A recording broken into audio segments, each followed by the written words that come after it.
Spain's 6-0 win over Turkey should have been a straightforward headline about dominance, goals and celebration, but one evening of joy turned into a furnace of controversy because a name that lit up the headlines didn't appear on the score sheet.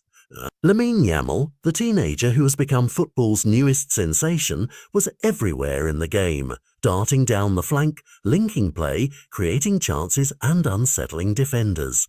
His movement and vision helped unlock the opposition, and yet when the final whistle blew, his tally read 0 goals. For most fans, that fact didn't matter. They saw influence, assists, and breathless attacking play. For others, it was a small omission that opened a bigger conversation. Then a commentator on social media posted a single hypothetical.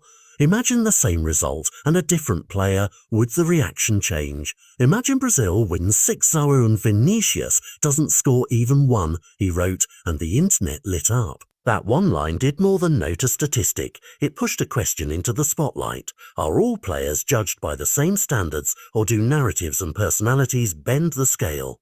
The debate is simple on its face, but messy underneath. On one side are those who argue that Lamine, young and adored by many, benefits from a protective halo.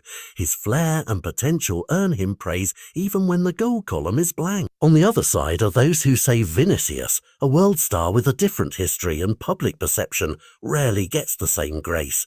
If he doesn't score, the headlines turn harsh, the social feeds fill with critique, and pundits demand more. What's striking is how quickly a single tweet reframed a night. A 6-0 win stopped being merely a team triumph and became a case study in media treatment, public sympathy, and the stories we attach to faces on the pitch. Look closely and you see the ingredients of that story. Sympathy builds when a player's trajectory feels cinematic, a young local talent rising fast, charming fans with audacity and smiling through pressure. Bias can creep in through familiarity, stereotypes, or the simple mechanical fact that some players have had more opportunities to be criticized or lauded in the past. When commentators and social feeds apply different yardsticks, matches become not only about goals but about whose mistakes are forgiven and whose are amplified. This isn't merely an academic point, it shapes careers. Young players allowed more time to grow may be given room to fail, to learn in public without being dismantled. Others, even when performing effectively, can be reduced overnight to a stat line. That's why the conversation sparked by that tweet matters. It's not an attack on a player or on praise itself. It's an invitation to ask whether our coverage is consistent and whether fans and the journalists who shape public opinion are fair. We should celebrate influence and team play just as loudly as we celebrate goals. And we should interrogate why identical outcomes sometimes produce different narratives. The Spain 6-0 result stands on its own as an emphatic win, but the debate around Lamine's night reveals how fragile fairness can be in sports discourse. If one non-goal can trigger questions about favoritism and narrative bias, then the football community has a responsibility to answer them honestly.